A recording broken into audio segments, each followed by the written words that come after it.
கடைசி கட்ட வேலைகளில் விஸ்வரூபம் 2ஆம் பாகம். நம்ம உலகநாயகன் கமல்ஹாசன் அவர்களுடைய படங்கள்ல ரொம்பவே குறிப்பிடத்தக்க படமா அமைஞ்சது விஸ்வரூபம். இந்த படம் ரிலீஸ் ஆகும் போது ஏகப்பட்ட பிரச்சனைகள் வந்தாலும் எப்படியோ ஒரு வழியா ரிலீஸ் பண்ணி ஒரு மிகப்பெரிய வெற்றியை கண்டது. இந்த படத்தினுடைய அடுத்த பாகம் முதல் பாகம் வெளிவந்த ஒரு 3 மாசத்துக்குள்ளேயே வெளியாகும் அப்படின்னு சொல்லப்பட்டது. ஆனா கிட்டத்தட்ட 4 வருஷத்துக்கு மேல ஆகுது, இன்னும் விஸ்வரூபம் 2ஆம் பாகம் படம் வெளிவரல. இந்த நிலையில வாட்ஸ் தி ஹாட் டாபிக் ன்னு பாத்தீங்கன்னா, விஸ்வரூபம் 2ஆம் பாகம் திரைப்படத்தினுடைய கடைசி கட்ட வேலைகள் நடக்குது அப்படின்னு ராஜ்கமல் பிலிம்ஸ் உறுதி செஞ்சிருக்காங்க.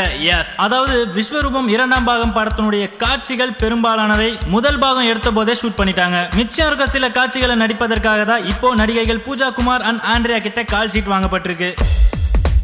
அண்ட் படத்தினுடைய கிராபிக் ஒர்க்ஸ், டப்பிங் இதுல தான் இப்போ முழு வேகத்துல நடந்துட்டு வருது. அது மட்டும் இல்லாம படத்தினுடைய ரிலீஸ் டேட் கூடிய விரைவிலே அறிவிக்கப்படும் அப்படின்னு தயாரிப்பாளர் தரப்புல இருந்து சொல்லப்படுது. அட் ஃபர்ஸ்ட் ஆஸ்கார் ரவிச்சந்திரனும் இந்த படத்தை இணைந்து தயாரிக்க இருந்தது. ஆனா இப்போ இந்த படத்தினுடைய எல்லா பொறுப்புகளையும் கமல்ஹாசன் அவர்களே எடுத்துக்கிட்டாரு. சரி, இந்த சமயத்துல நம்ம உலகநாயகன் கமல்ஹாசன் அவர்களுடைய விஸ்வரூபம் திரைப்படம் எப்படி இருந்தது அண்ட் விஸ்வரூபம் 2ஆம் பாகம் திரைப்படத்தினுடைய உங்களுடைய எக்ஸ்பெக்டேஷனை கீழே உள்ள கமெண்ட் பாக்ஸ்ல தெரிவிங்களா பார்க்கலாம். இனி இது போல அடுத்தடுத்த மேலும் சுவாரஸ்யமான விஷயங்களையும் தகவல்களையும் தெரிந்து கொள்ள சப்ஸ்கிரைப் பண்ணுங்க பக்கா டிவி.